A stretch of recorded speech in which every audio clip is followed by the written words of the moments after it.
자, 여러분들 이번 시간에는 집합의 포함 관계에 대해서 살펴보도록 하겠습니다. 자, 우리가 지금까지 그 집합에 대해서 쭉 이렇게 여러분들 공부를 하고 있어요.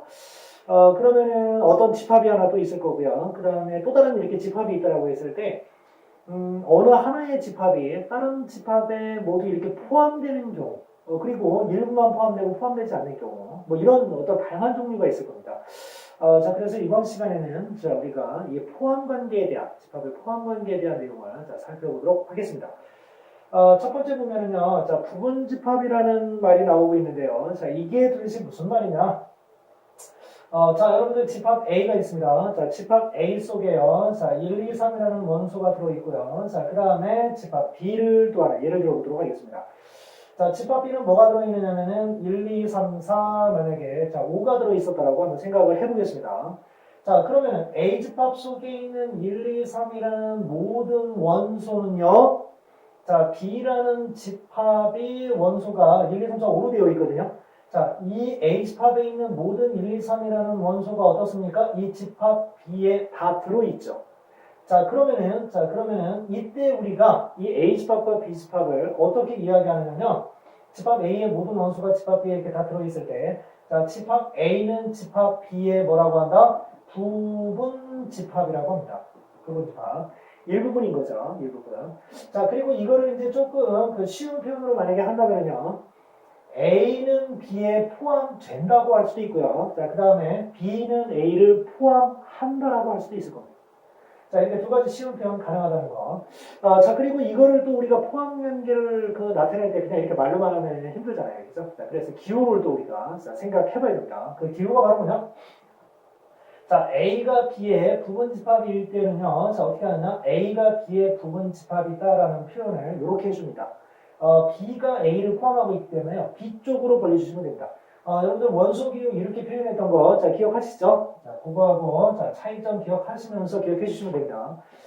자, 그런데 이거를 이제 좌측과 우측을 여러분들이 만약에 바꿔서, 나는 A를 왼쪽에 쓸 거야 라고 한다면, 이렇게 해서, 자, B는 A를 포함한다. 뭐 이런 식으로, 자, 표현을 할 수도 있겠죠. 자, 그리고 이제, 이게 이제 일반적인 여러분들 부분집합의 뜻입니다. 일반적인 그 부분집합의 뜻인데요. 부분집합에 여러분들 성질이 있습니다. 성질 두 가지를 여러분들이 좀 알고 계셔야 돼요. 우리가 부분집합을 이야기할 때는 요거는 우리가 일단 기본으로 깔고 들어가야 되는 자, 그런 내용을 이제 우리가 부분집합의 성질이라고 볼 수 있는데요. 자, 첫 번째가 뭐냐면 아무것도 없는 여러분들 집합의 원소가 아무것도 없는 집합 공집합이라고 한다고 그랬죠. 이 공집합은 뭔가 원소가 있는 집합이 만약에 있다면요. 자, 그 집합에 뭐다? 부분 집합으로 하자라고 약속을 하고 출발합니다. 그러니까 공집합은 모든 집합에 포함된다고 하자. 자, 그래서, 요거를 이제 우리가 그 공집합은 모든 집합의 부분 집합이다. 라고 이렇게 표현을 해주고요. 그리고 또 이제 한 가지 또 애매한 게 하나 있습니다. 그게 뭐냐면은, 예를 들어서 여러분들, 자, A 집합에 원소 1, 2, 3이 있어요. 자, 그리고 이제 B 집합을 보니까요. 얘도 1, 2, 3이 있네. 자, 이거 어떻게 합니까, 그러면? 이거 뭐 똑같은데, 이거 A가 그러면 이거 뭐 B에 포함돼? A가 B에 포함돼? 라고 하면은요. 자, 어떻게 줄 수 있습니까? A가 B에 포함되네. 이렇게 줄 수 있고요. 그런데 어떻습니까? B가 또 A에 포함되기도 해요. 그런데 이런 일이 왜 생겼느냐면요. 이제 이런 일이 왜 생겼느냐면, 이 A 집합과 B 집합은 똑같은 원소를 가지고 있죠? 그러면 굳이 이 집합의 이름을 1, 2, 3이라고 할 필요가 없이 뭐라고 할 수 있다? A라고 할 수 있다 그런 얘기죠. 그러면 방금 전에 여러분들 A와 B로 선생님이 놓고 이야기했던 거를 여러분들 생각을 해보세요. 자, 그러면 뭐라고 할 수 있습니까? A는 A에 뭐하다? 포함된다. 이렇게 얘기할 수도 있을 거고요. 또 반대로 해봐도 어차피 마찬가지입니다. 그러면 이거를 통해서 우리가 내릴 수 있는 결론은 뭐냐면 자기 자신은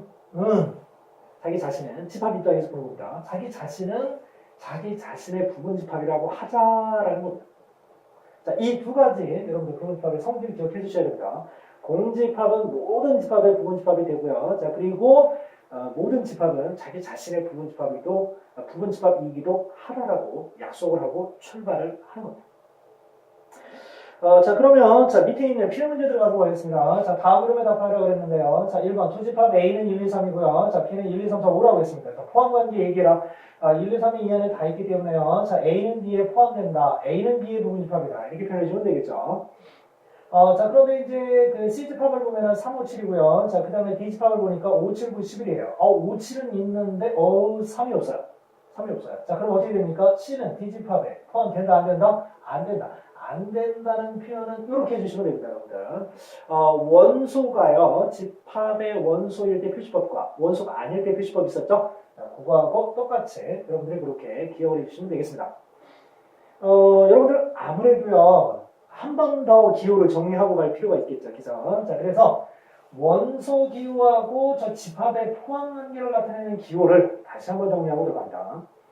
자, 여러분들 이 원소 기호는요, 어떨 때 쓰는 거냐? 이 원소 기호는 어떨 때 쓰는 거냐? 집합과 원소 사이의 관계를 나타낼 때 쓰는 겁니다.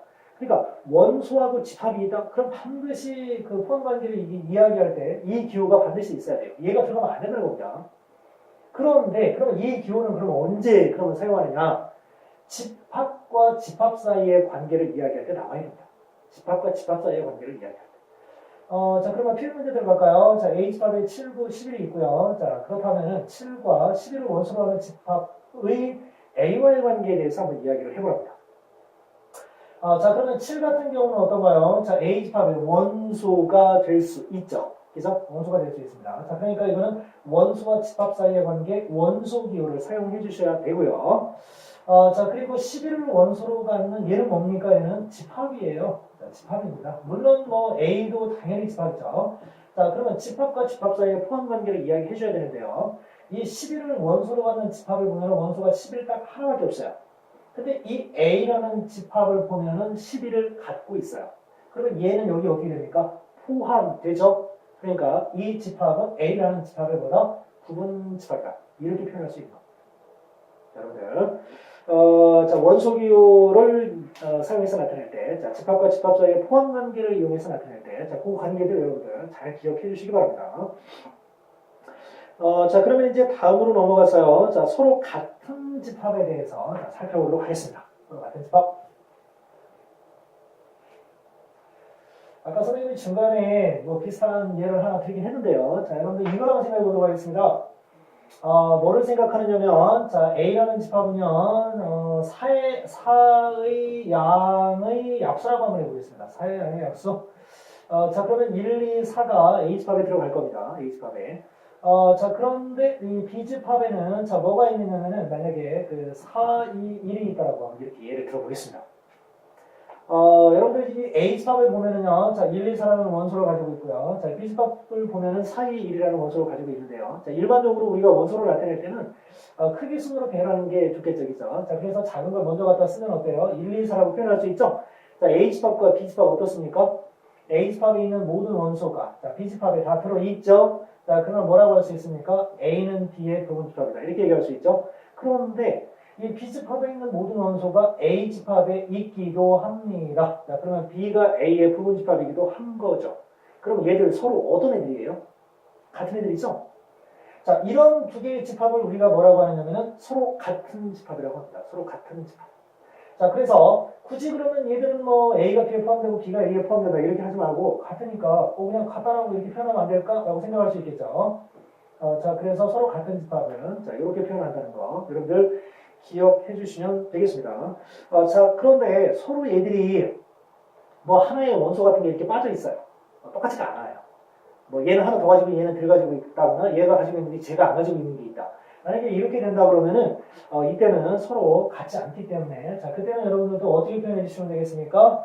A와 B가 같지는 않네라고 이렇게 또 이 기호를 이용해서 나타내 주시면 되겠습니다.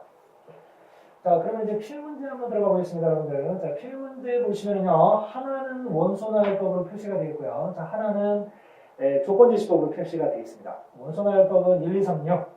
원소가 4개군. 자, 그리고 B집합을 보시면요, 자, 1의 양의 약수. 그러면 이거는 1의 양의 약수를 따져보니까 1, 2, 3, 6이에요. 똑같아요. 그죠? 자, 그러면 이 두 개의 집합 사이의 관계를 뭐라고 했습니까? A는 B라고 표현을 하고, 어떻게 얘기하라고 그랬죠? 서로 같은 집합이다. 이렇게 표현하라고 그랬죠. 이렇게 여러분들이 기억해 주시면 되겠습니다. 자, 그리고, 이제 진도분 집합이 나옵니다, 여러분들. 자, 지금까지 배운 내용 여러분들 잠깐 한번 정리해 볼까요? 자, 처음에 이번 시간에 여러분들 시작할 때 뭘 배웠습니까? 부분 집합. 두 개의 집합이 있는데 어느 하나의 집합이 가지고 있는 모든 원소가 다른 집합에 다 들어있을 때 이 집합은 저 집합의 부분 집합이다. 이렇게 얘기한다고 그랬고요. 자, 그리고 아예 그러면 그냥 두 개의 집합이 가지고 있는 원소가 똑같아요. 자, 그럼 뭐라고 한다? 서로 같은 집합이라고 한다고 그랬죠.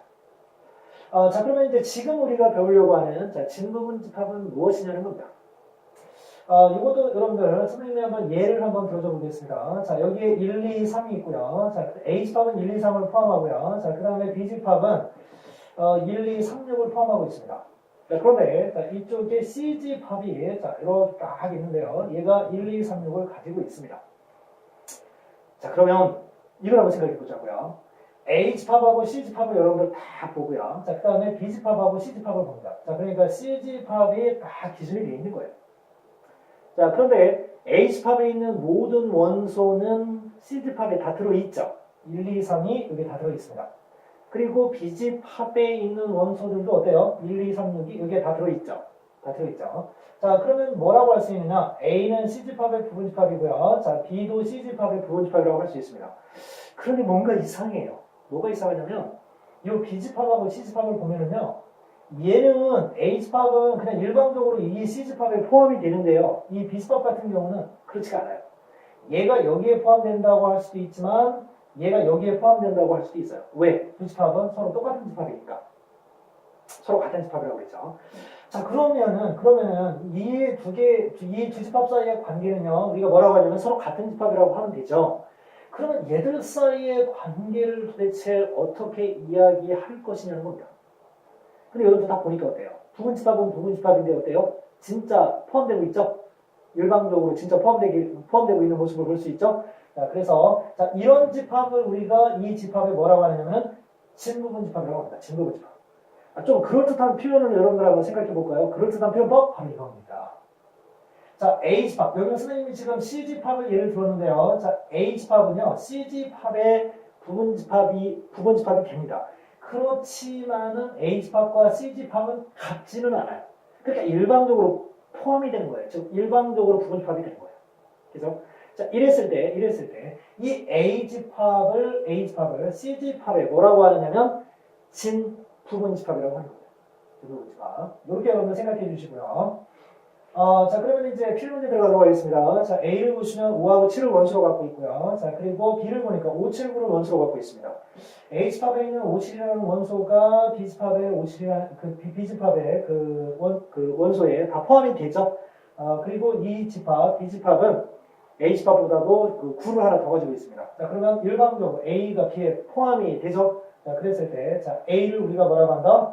A는 집합 B의 뭐가 됩니까? 부분집합이다. 이렇게 이야기할 수 있다는 겁니다.